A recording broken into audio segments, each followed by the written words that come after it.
เดี๋ยวก่อนเนาะถ้าว่าง่ายๆก็คือน้องคนนี้ก็ยังโสดเนาะโดยง่ายก็คือยังโสดทุกคนเนาะ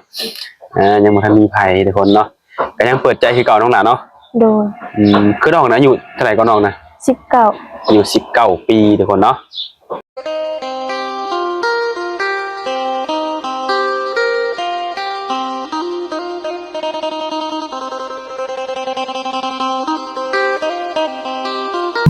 ทุกคนเนาะวันนี้ก็มา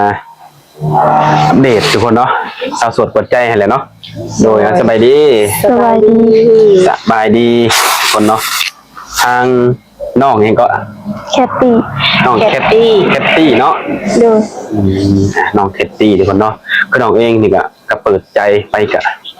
ประมาณอาทิตย์คือกันแม่นบ่โดยไปทางหล่ะเชียงข่อยให้น้องล่ะปกติเป็นคนบ่ข่อยจังซี่บ่แม่เวลาไปเล่นน้ำหมู่ก็เว้าแบบนี้บ่ว้าวคอยโอ้เป็นคนเสียงเบาเนาะโดยให้เป็นอยู่บ่ซั่นน่ะก็เป็นให้ก็คือสิบ่เป็นตาย่านดอกเนาะให้เสียงบ่ดังนี่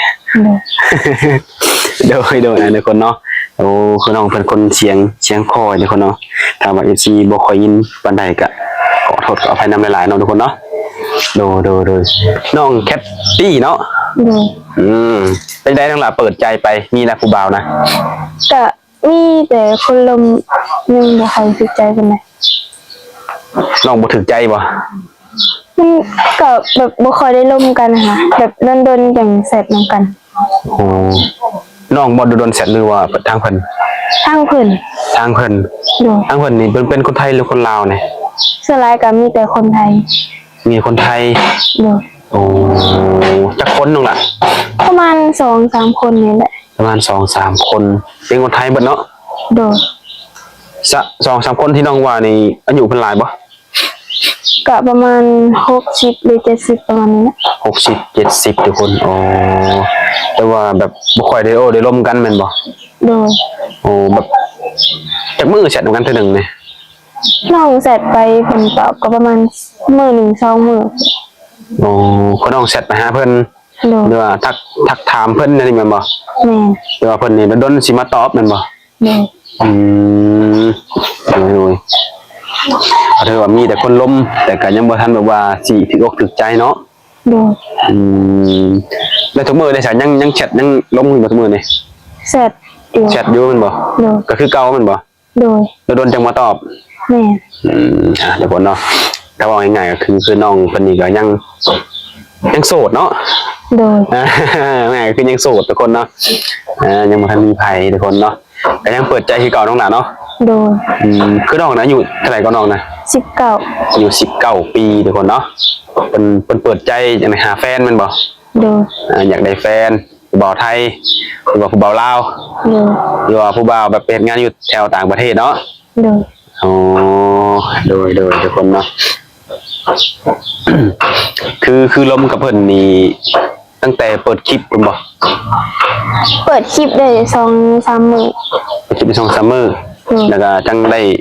เพิ่นจังได้ทักหาน้องบ่โดยอ๋อโดยได้เห็นหน้าเห็นตาเพิ่นอยู่บ่บ่ได้เห็นบ่ได้โทรแบบคอลวิดีโอใส่กันบ่โทรแต่แบบบ่ได้เปิดกล้องโทรบ่ได้เปิดกล้องแม่นบ่น้องบ่เปิดหรือบ่แล้วทางเพิ่นบ่เปิดนี่ว่าได้ทางเพิ่นบ่เปิดนำแต่ถ้าเพิ่นเปิดน้องก็พร้อมสิเปิดแม่นบ่โดยมีแต่คนมีอายุเนาะอย่ามาลมโอ้คือน้องเนี่ยจำกัดอายุเพิ่นหลายปานใดก็น้องนะ35ประมาณ70-80ประมาณ35 70 80เนาะในคลิปที่เปิดใจมือแรกทุกคนเนาะโอ้แต่ก็มีแต่คนที่มีอายุ60 70น้องว่าเนาะเข้ามาลมส่วนรุ่นแบบว่า30 40นี่บ่มีบ่มี30ปลายมีมันบ่ยังคุยบ่ทุกมื้อนี่ก็คุยแต่ว่าบ่ได้ค่อยแชทนำกันนะอ๋อทุกคนล้วนแต่เป็นคนไทยเนาะว้าวลาวนี่มึงจะคนเลยทุกคนเนาะคือน้องนี่มักผู้ชายแบบไหนก็น้องนะแบบ บ่บ่มักความวุ่นวายแบบภาวะนิสัยก็บ่มักคนแบบใจร้อน บ่มักคนขี้ใจร้อนขี้วุ่นวายขี้งุนงิดง่ายเนาะ โดย ว่าง่ายๆก็แบบคนแบบใจเย็นๆแบบสบายๆว่าไงกันเนาะ โดย ตัวความส่วนตัวน้องเนี่ยเป็นคนแบบไหนสารลมณ์น้องเนี่ย ก็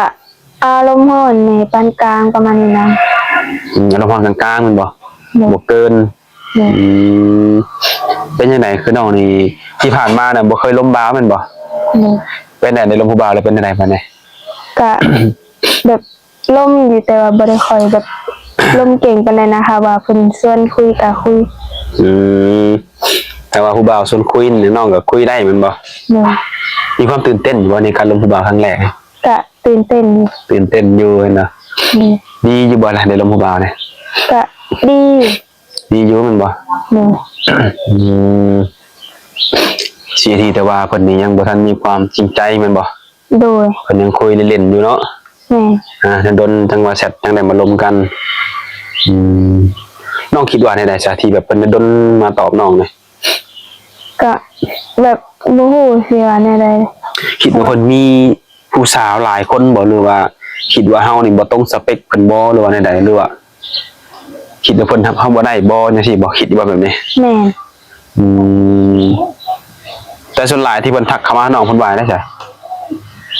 บ่ได้ว่าแนวใดก็ล่มกันล่มในหนึ่งแล้วก็หายนะ อืมแบบเดียว แม่น ทักทายเข้ามาถามชื่อเสียงแล้วก็เงียบไปประมาณนี้บ่ โดย อืมเดี๋ยวทุกคนเนาะคือในการที่น้องเปิดใจหาแฟนเนี่ยสิเนาะถ้าเกิด คนมีอายุเขามาหมักน้องคือจริงๆนะแล้วเพิ่นอยากมาหาน้องเลยอยากมาแบบมาเบิ่งตัวจริงน้องเลยนี่นะ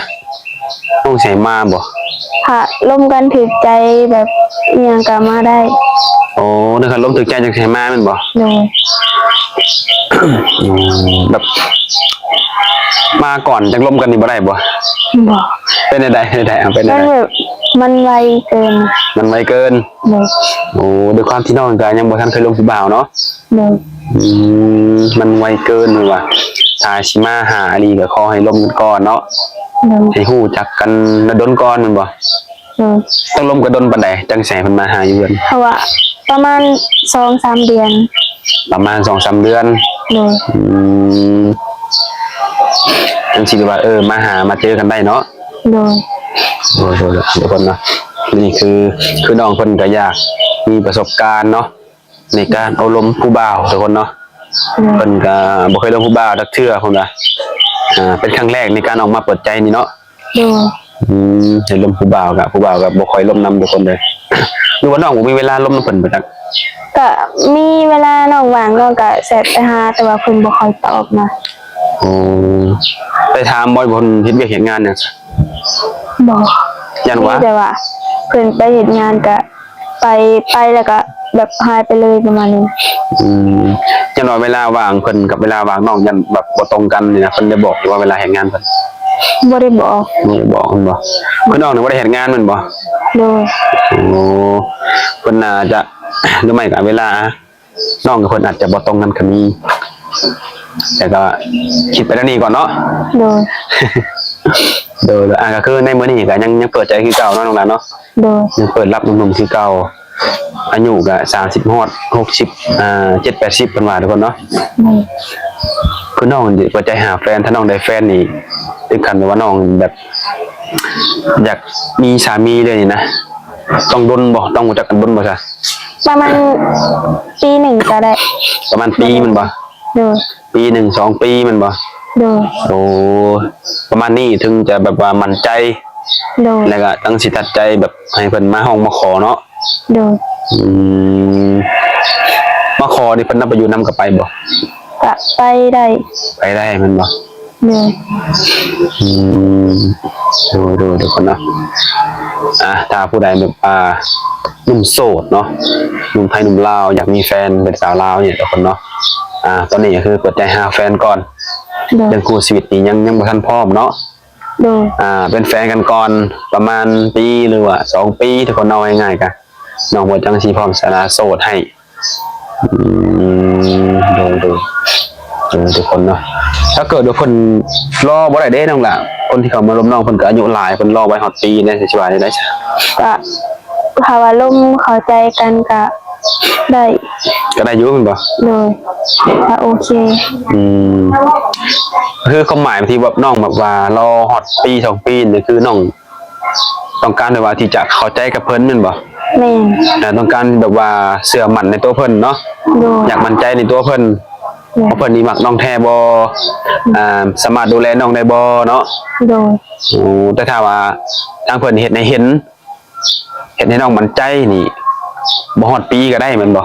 แม่น ทุกคนเนาะ มันแม่นเราต้องคุยกันแบบให้ชัดเจนแบบนี้ทุกคนเนาะบางทีหนุ่มๆเพิ่นก็อาจจะบ่เข้าใจทุกคนเนาะบางทีคุยกันไปปี2ปีคุยไปคือโดนแทะประมาณนี้นะคือน้องเพิ่นคุยปี2ปีคือน้องเพิ่นอยากมั่นใจในตัวผู้ชายไว้ง่ายกันเนาะ โดย น้องเพิ่นยังบ่ทันมีประสบการณ์ทุกคนเพิ่นก็คิดย่านแน่แม่นบ่ โดย สิ่งที่น้องย่านในสิ่งผู้ชายนี่ย่านแบบใดน้องล่ะ แบบย่านแบบว่าเขามาล่มแล้วก็แบบตัวประมาณนี้นะ น้องย่านเพิ่นตัวบ่ แม่น แล้วน้องนี่มั่นใจว่าน้องสิบ่ตัวเพิ่น โดย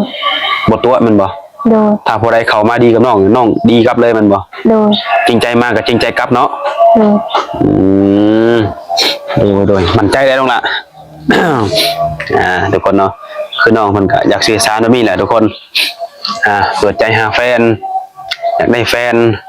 อยากคบหากันน้องล่ะเนาะอยากคุยอยากอย่างไรอยากมีความรู้สึกว่าการเป็นแฟนนี่เป็นแนวใดทุกคนเนาะความรู้สึกแนวใดเอาว่าคบกันแล้วได้คุยกันแล้วเป็นแฟนแล้วมันดีอยากบ่อยากอยู่ห่างกันน้องลาวง่ายๆกันเนาะ โดย อยากอยู่ใกล้ชิดกันมีความหึงหวงกันจังซี่ก็จังค่อยว่าแบบมาหมั่นมาหมายมาขอไว้น้องลาเนาะ โดย ทุกคนตามนั่นแหละทุกคนเนาะคือน้องเพิ่นก็อยากมีแฟน อยากมีประสบการณ์นั่นแหละทุกคนเลยคือน้องนี่ก็บ่ได้ติเนาะว่าเพิ่นสิเคยมีลูกมีเมียหรือว่า เป็นพ่อพ่อหมายจังซี่เนาะ โดย แต่ว่าน้องนี่ยังบ่เคยสร้างครอบครัวจักเทื่อ โดย ขนาดผู้บ่าวก็บ่เคยล้มเพิ่นว่าทุกคนเนาะฝากหนุ่มๆให้ทุกคนได้เข้ามาโอ้มาลงกับน้องเพิ่นถ้าผู้ใดมีความจริงใจหับน้องเพิ่นได้เนาะ โดย น้องมันก็พร้อมสิเปิดใจให้เลยทุกคนเลย ได้สงกรานต์จอเข้ามาแล้วน้องละวางแผนสิไปลินไปเที่ยวทางใด ยังบ่ฮู้คือกัน ยังบ่ฮู้บ่แต่ละปีไปลินใช้แต่ละปีจ้ะ บ่ได้ไปหลินไสมีแต่อยู่เฮียน โอ้แต่ละปีบ่ได้ไปบ่ แม่น โอ้ก็เลยบ่ฮู้ว่าสิไปลินใช้ไปเที่ยวไสบ่บัดนี้ โดย แต่ว่าปีนี้คือยังบ่ทันฮู้เลยเป็นปีนี้กัน แม่น ยันว่าวางแผนกับหมู่พาหมู่ไปชวนหมู่ไปเที่ยวนั่นเที่ยวนี่บ่มีบ่ บ่ แต่ว่าลินนี่บ่ลินสงกรานต์บ่แต่ละปีจ้ะ ก็หลินแต่ว่าหลินแถวเฮือนตัวเองนะ น้องเนี่ยกินดื่มอยู่บ่น้องกะ บ่ เหล้าเบียร์น้องไปกินบ่ บ่ละ บ่อีหลีน้องละ แม่น กันไปลินนี่ก็ลินน้ำซื่อๆบ่ ไปหลินน้ำหมูซื่อๆไปหลิน โอ้ น้ำ เฮากินแต่ว่าหมู่กินเหล้ากินเบียร์นี่น้องกินน่ะกินเป๊ปซี่สิบ่ แม่น โอ้เป็นไดน้องคือบ่กินเหล้ากินเบียร์จังซี่นะ บ่ค่อยมักปานใด บ่มักแม่นบ่ โดย อืมโดยหมู่กับเพิ่นบ่ได้คุมที่หมู่ไปกินน้ำหมู่นะ บ่ อย่าเราโอ้มานำกันกินเบียร์นำกันจังซี่บ่มีเด้ บ่ หมู่ก็คือสิเข้าใจเนาะ โดย เฮาบ่มักก็คือกับหมู่บ่มักไว้ง่ายกันเนาะ โดย โดยคือน้องบ่กินเหล้ากินเบียร์เชียวแต่ว่าคนที่เขามาจีบน้องเพิ่นกินเหล้ากินเบียร์ได้น้องล่ะ ก็รับได้ รับได้บ่ โดย ตัวนี้มันเป็นเรื่องของส่วนตัวเนาะเป็นเรื่องของบุคคลเนาะ โดย คือเพิ่นสิกินก็แล้วแต่เพิ่นแต่ว่าเฮานี่คือบ่กินเนาะ โดย โดยทุกคนเนาะแต่ว่าน้องเพิ่นจะบ่กินเบียร์น้องเพิ่นก็บ่ได้ห้ามว่าบ่ให้กินนั่นล่ะกินได้อยู่เพิ่นว่าแหละคือว่าให้กินก็กินพอประมาณนั่นน่ะเนาะ โดย กินจนเมาลืมเพื่อนลืมซ่านนี่รับได้บ่ แต่ละกินกะ กินแบบเดินกินเทื่อหนึงนะบ่ได้กินหลายปานใด ได้แบบนี้เนาะ โดย อย่าว่ากินจนลืมเพื่อนลืมซ่านนี่ห่วยบ่ไหวแน่นะ ส่วนหลายมันก็บ่ค่อยมีดอกว่ามีนะสำหรับคนมีอายุฮะส่วนมากมีจะเป็นแต่วัยรุ่นเนาะเนาะ โดย เท่าที่มาส่วนหลายจะเป็นวัยรุ่นนี่แหละน้องบ่กินแต่ว่าเพิ่นกินได้เพิ่นเนาะสูบยาน้องมักอยู่บ่ซะ ก็ได้อยู่ ได้น้องบ่ได้แพ้กินแพ้หยังบ่ บ่ ถือว่าได้อยู่เนาะสูบยากันเนาะ โดย ทุกคนเนาะประมาณนี้แหละทุกคนเลยสำหรับน้องแคทตี้บ่ โดย เป็นการอัปเดตคลิปที่2ของเพิ่นทุกคนเนาะเปิดใจไปเพิ่นก็มีคนโนคนลมแต่ก็ยังบ่ทันมีแบบว่าผู้ที่สิเข้ามาแสดงความแบบหักจริงบ่หรือว่าสิจริงใจกับเพิ่นเนาะมีแต่ว่าเข้ามาลมแล้วก็เงียบไปเรื่องราวของเพิ่นก็ประมาณนี้แหละทุกคนสำหรับหนุ่มๆโสดคนใดเข้ามาเบิ่งคลิปนี้คิดว่าน้องเพิ่นนี่โอเคเนาะอยากได้น้องเพิ่นไปเป็นแฟนหรือว่าอยากได้ไปเป็นลูกเป็นผัวเป็นเมียทุกคนเนาะก็เข้ามาโอ้มาลมกับน้องเพิ่นได้กล้าคุยกับน้องเพิ่นเห็นน้องเพิ่นนี่มีความเชื่อมั่นเชื่อถือแหละแบบว่ามั่นใจนั่นแหละเนาะ โดย น้องมันก็พร้อมจะสละโสดเลยทุกคนเนาะสละโสดแล้วไปอยู่นํก็ได้หรือว่ามาอยู่พี่ก็ได้เนาะ โดยโอเคก็ฝากหนุ่มสิเป็นหนุ่มไทยหนุ่มลาวก็ฝากทุกคนเนาะทางติดต่อน้องก็ยังบ่ทันเปลี่ยนแม่นบ่ แม่น เฟซอันเก่าไลน์อันเก่า แม่น น้องลินนั่นไลน์กับยังก็ ลิ้นแต่ลาย ลินแต่ไลน์เนาะ โดย มันมีแต่ไลน์ทุกคนเด้อ